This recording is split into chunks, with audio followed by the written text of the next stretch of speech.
नमस्कार।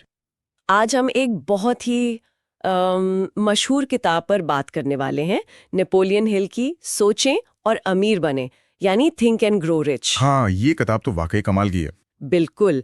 और जो जानकारी हमारे पास है वो इसके मेन स्ट्रक्चर और चैप्टर्स के निचोड़ पर काफी रोशनी डालती है। तो आज हमारी कोशिश रहेगी कि इसमें से जो खास आइडियाज है उन्हें निकालें, खासकर वो फेमस अमीर बनने के 13 कदम वाला फ्रेमवर्क। हाँ, वो 13 स्टेप्स। समझिए, हम ये जानने की कोशिश कर रहे हैं कि कैसे हमारे विचार जब सही एक्शन के साथ जुड़ते हैं तो हमें कामयाबी दिला सकते हैं। बिल्कुल, विचारों की ताकत।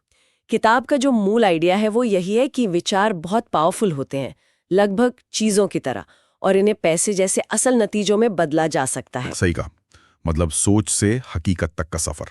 और ये किताब एक तरह से फेलियर वाली सोच से सक्सेस वाली सोच में जाने का रास्ता बताती है। एक माइंडसेट शिफ्ट जिसे कहते हैं। हाँ, शुरू में ही वो एडविन बार्न्स और एडिसन वाली कहानी है ना। हाँ, वो पार्टनरशिप वाली। बस एक पक्का विचार था बार्न्स के मन में एडिसन के साथ काम करने का, और उसी जिद ने आखिर में वो पार्टनरशिप करवाई।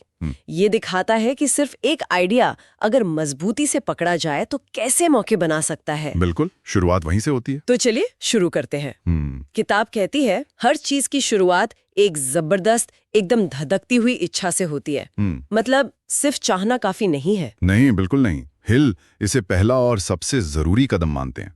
ये कोई हल्की फुल्की ख्वाहिश नहीं, हाँ, एक जुनून होना चाहिए। जुनून? ओके। और इसे सिर्फ हवा हवाई ना रहने देने के लिए उन्होंने 6 ठोस काम बताए हैं। 6 काम? अच्छा। पहला, आपको ठीक ठीक पता होना चाहिए कि आपको कितना पैसा चाहिए। अंदाजा नहीं, एकदम पक्की रकम। पक्की रकम, ठीक है। दूसरा, तय करें कि आप उस पैसे के बदले में क्या देने को तैयार हैं, क्योंकि भाई कुछ भी मुफ्त तो नहीं मिलता। सही बात है, कुछ देना पड़ेगा। तीसरा, एक तारीख पक्की करें जब तक आप ये पैसा हासिल कर लेंगे। डेडलाइन जरूरी है। डेडलाइन। चौथा, पैसा पाने का एक ठोस प्लान बनाएं और चाहे आप रेडी महसूस करें या ना करें, फौरन उस पर काम शुरू कर दें। फौरन, इंतजार नहीं करना। बिल्कुल नहीं। पांचवा, ये सब कुछ, रकम, बदले में क्या देंगे, तारीख, प्लान साफ साफ लिखें। लिखना जरूरी है, ओके। और छठा, सबसे अहम शायद, इस लिखे हुए स्टेटमेंट को दिन में 2 बार पढ़ें, सुबह उठते ही और रात सोने से पहले। अच्छा, 2 बार पढ़ना है? हाँ, और पढ़ते वक्त पूरी शिद्दत से महसूस करें और कल्पना करें कि वो पैसा आपके पास पहले से ही है।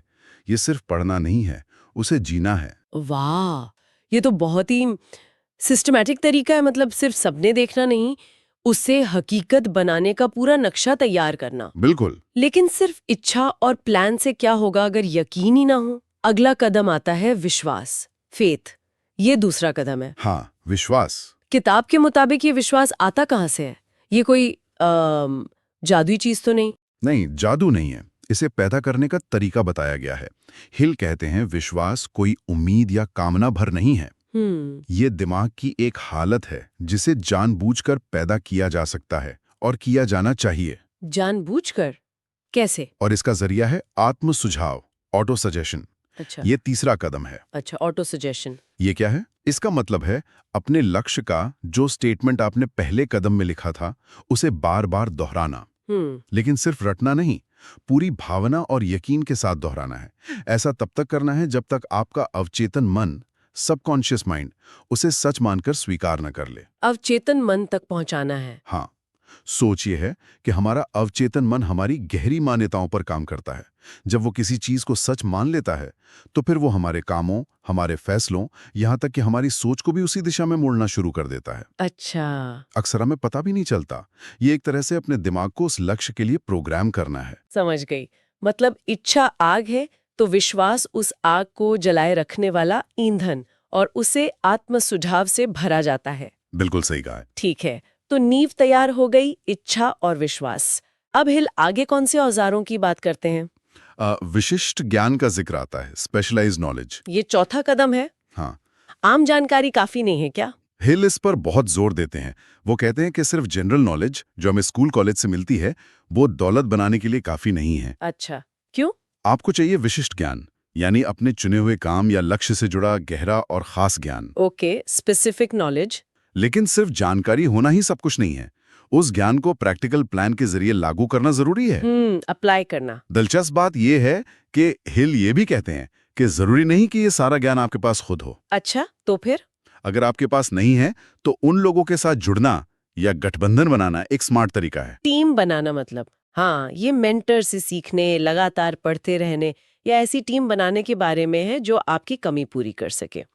असल चीज है ज्ञान का सही इस्तेमाल। अच्छा, तो ज्ञान इकट्ठा करो या जिनके पास हैं उनसे जुड़ो, पर इस ज्ञान और इच्छा को असली प्लान में कैसे बदलें? यहीं पर कल्पना का रोल आता है, इमेजिनेशन। हाँ। 5वां कदम। हाँ, इसे हिल मन की कार्यशाला कहते हैं ना, बिल्कुल सही। मन की कार्यशाला। Workshop of the mind. यहीं पर हमारी इच्छाओं को शक्ल मिलती है और उन्हें एक्शन लेने लायक प्लान में बदला जाता है। हम्म। हिल दो तरह की कल्पना बताते हैं। एक है सिंथेटिक कल्पना। सिंथेटिक। हाँ, जो पुराने आइडियाज, कॉन्सेप्ट्स या प्लान्स को नए तरीकों से जोड़ती है, जैसे पुरानी चीजों से कुछ नया बनाना। ओके। दूसरी है रचनात्मक कल्पना, क्रिएटिव इमेजिनेशन, क्रिएटिव। जो कहते हैं कि हमें नए और मौलिक विचार देती है, अक्सर अचानक प्रेरणा या आइडिया के रूप में। अच्छा, जैसे कोई अचानक आइडिया आ जाता है। हाँ, ये शायद हमारे अवचेतन मन या हिल के शब्दों में अनंत बुद्धिमत्ता यानी इन्फिनिट इंटेलिजेंस से जुड़ती है। हिल का मानना है कि कोई भी चीज हकीकत बनने से पहले कल्पना में बननी जरूरी है। पहले सोचना पड़ेगा। हाँ, चाहे वो कोई नया बिजनेस मॉडल हो, कोई प्रोडक्ट हो या कोई स्ट्रैटेजी, उसे पहले दिमाग में पूरी तरह से डेवलप करना होता है। ये तो सीधा हमें अगले कदम पर ले जाता है। संगठित योजना, ऑर्गेनाइज्ड प्लानिंग, छठा कदम।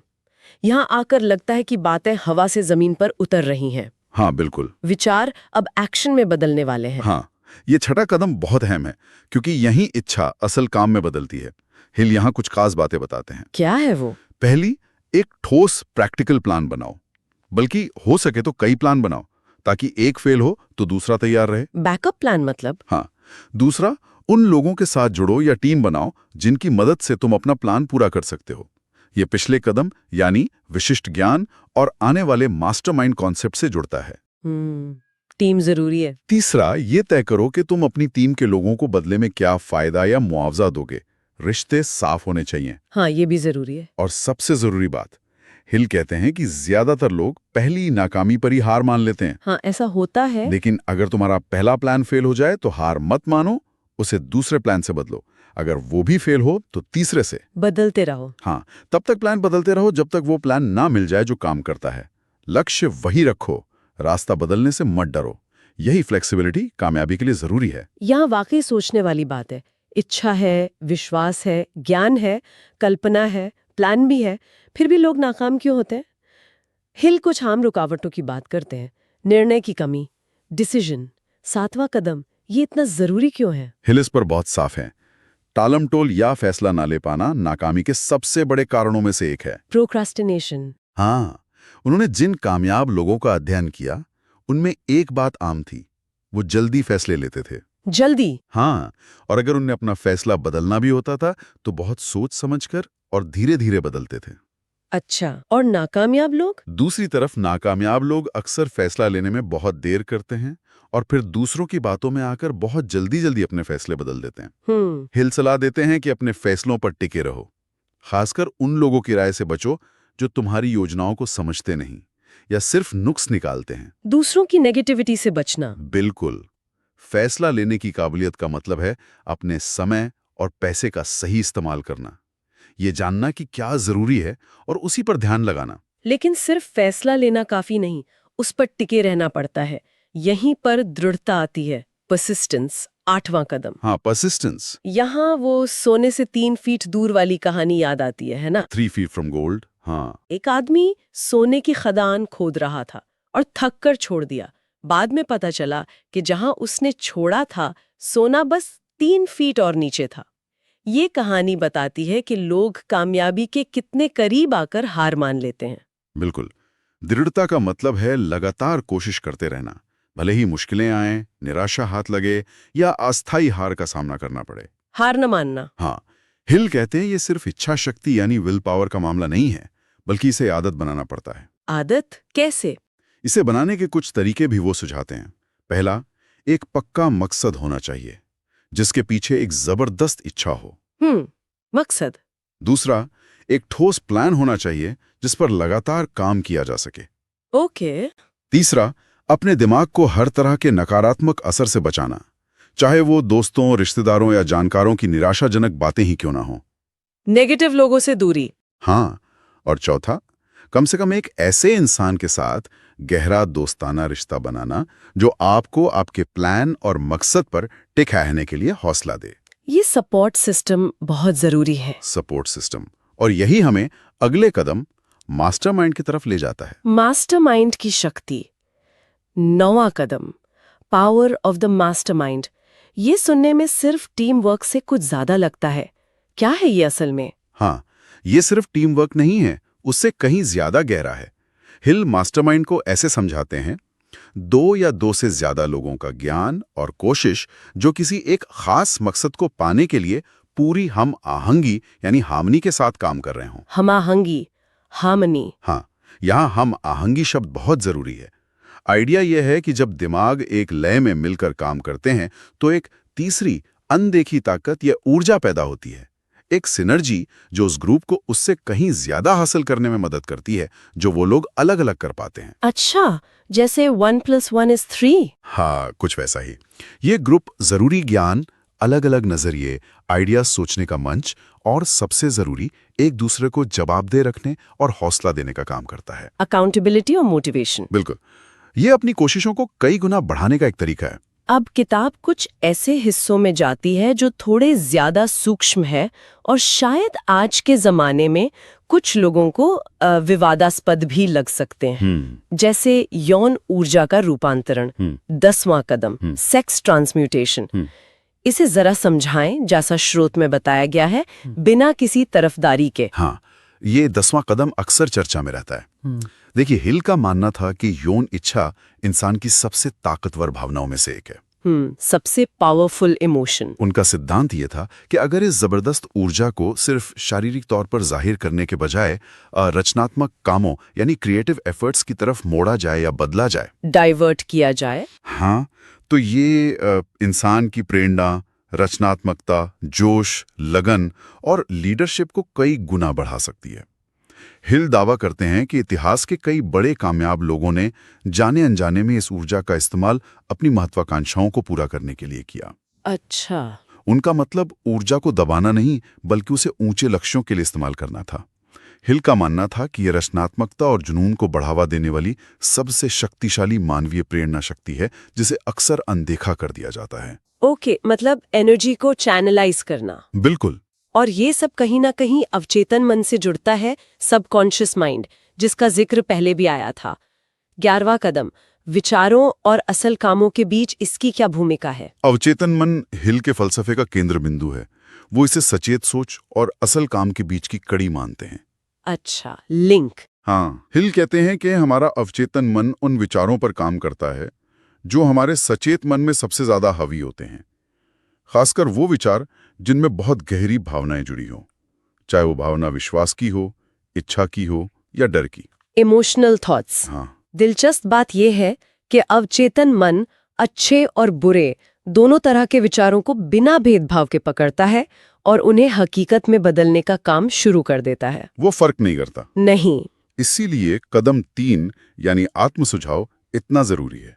ये तरीका है जिससे हम जानबूझकर अपने अवचेतन मन को अच्छे लक्ष्य वाले विचारों और भावनाओं से भर सकते हैं, ताकि वो बुरे या फालतू विचारों के बजाय उन पर काम करें। उसे सही डायरेक्शन देना। बिल्कुल। विजुअलाइजेशन यानी मन में तस्वीर बनाना भी यही काम आता है। हिल ने मस्तिष्क के बारे में भी कुछ कहा है। 12वां कदम, द ब्रेन, थोड़ा अलग नजरिए से। हाँ, हिल ने दिमाग को एक तरह का प्रसारण और ग्रहण स्टेशन माना था विचारों के लिए, ब्रॉडकास्टिंग और रिसीविंग स्टेशन, रेडियो स्टेशन जैसा। कुछ वैसा ही।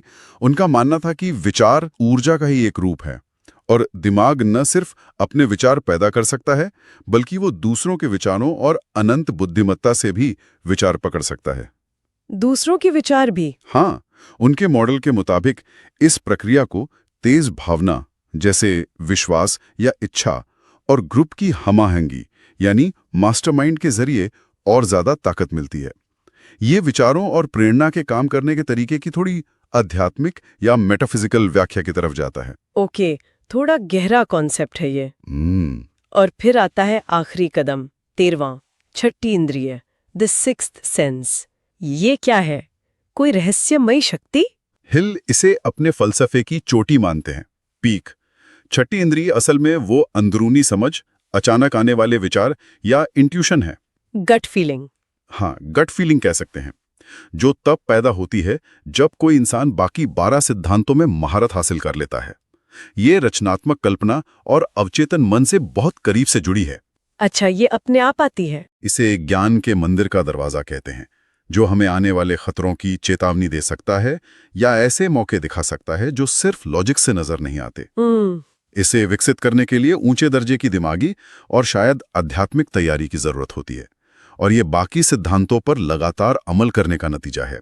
ये कोई शॉर्टकट नहीं, बल्कि सफर का पड़ाव है। आखिर में किताब एक बहुत बड़ी रुकावट की बात करती है जो इन सारे कदमों पर पानी फेर सकती है, डर। हाँ, डर, फेयर। हिल 6 भय के भूतों का जिक्र करते हैं, 6 ghosts of fear। हाँ, आखिरी चैप्टर डर पर काबू पाने के बारे में ही है।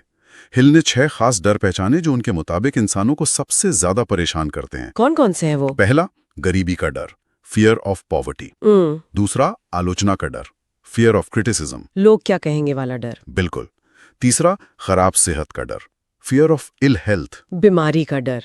चौथा, किसी अपने के प्यार खोने का डर, fear of loss of love. पांचवा, बुढ़ापे का डर, फियर ऑफ ओल्ड एज। और छठा, मौत का डर, फियर ऑफ डेथ। ये तो बहुत बेसिक डर है। हाँ, हिल का सीधा संदेश है, ये डर सिर्फ हमारे दिमाग की उपज है, लेकिन ये इतने ताकतवर हो सकते हैं कि हमें वो फैसले लेने, प्लान बनाने और एक्शन लेने से रोक दें जो कामयाबी के लिए जरूरी हैं। सही बात है, डर हमें रोक देता है। डर शक पैदा करता है, टालमटोल करवाता है और हमें पंगु बना देता है। हिल का इलाज है, पहले इन डरों को पहचानो, आत्मविश्लेषण से खुद को समझो। हाँ, फिर अपने पक्के मकसद पर पूरा ध्यान लगाओ और एक पॉजिटिव सोच बनाए रखने के लिए अपने दिमाग को अनुशासन में रखो। डर पर काबू पाए बिना दौलत और कामयाबी मुश्किल है। तो इस सब का निचोड़ क्या है? लगता है सोचें और अमीर बने सिर्फ सोचने के बारे में नहीं है, बल्कि एक पूरा सिस्टम है। बिल्कुल, एक पूरा फ्रेमवर्क है। ये कहती हैं कि एक मजबूत सोच जिसमें जबरदस्त इच्छा, अटूट विश्वास और हार न मानने वाली जिद शामिल है, जब ठोस कदमों के साथ मिलती है, जैसे सही ज्ञान हासिल करना, पक्के प्लान बनाना और हिम्मत से फैसले लेना, बिल्कुल, तो हमें पैसे समेत अपने तय लक्ष्यों तक पहुंचा सकती है। ये एक ढांचा है जिसमें अंदरूनी दिमागी काम, सोचना, मानना, महसूस करना, और बाहरी काम, प्लान, एक्शन, सहयोग, दोनों शामिल हैं। बिल्कुल सही कहा। और ये समझना जरूरी है कि ये कदम अलग अलग नहीं हैं, बल्कि एक दूसरे से जुड़े हुए हैं, इंटरकनेक्टेड हैं। हाँ, ये तो है। इच्छा को हकीकत बनाने के लिए विश्वास चाहिए, विश्वास को जगाने और बनाए रखने के लिए आत्म सुझाव चाहिए, प्लान को पूरा करने के लिए ज्ञान और कल्पना चाहिए, एक्शन को असरदार बनाने के लिए फैसला और दृढ़ता चाहिए, और मास्टरमाइंड इन सारी कोशिशों को कई गुना बढ़ा देता है। और जैसा हमने देखा, आखिरी हिस्से दिमाग के गहरे असर जैसे अवचेतन, छठी इंद्री और सबसे बड़ी रुकावट डर पर काबू पाने की बात करते हैं। ये एक पूरी मिली जुली प्रणाली है। चलिए, सुनने वालों के लिए एक सवाल छोड़ जाते हैं। किताब कहती है कि विचार चीजें बन सकते हैं। हाँ, आइडियाज कैन बिकम थिंग्स। इच्छा को ठीक से परिभाषित करने से लेकर विश्वास बनाने और ग्रुप की ऊर्जा का इस्तेमाल करने तक, इन सारे कदमों को ध्यान में रखते हुए आज अगर किसी को अपने एक विचार को हकीकत में बदलना हो, तो इन 13 कदमों में से कौन सा एक कदम उन्हें सबसे ज्यादा मददगार या शायद सबसे बड़ी रुकावट महसूस होता है? ये वाकई सोचने वाली बात है। कौन सा स्टेप सबसे ज्यादा चैलेंजिंग लगता है या सबसे ज्यादा पावरफुल? सोचने वाली बात है।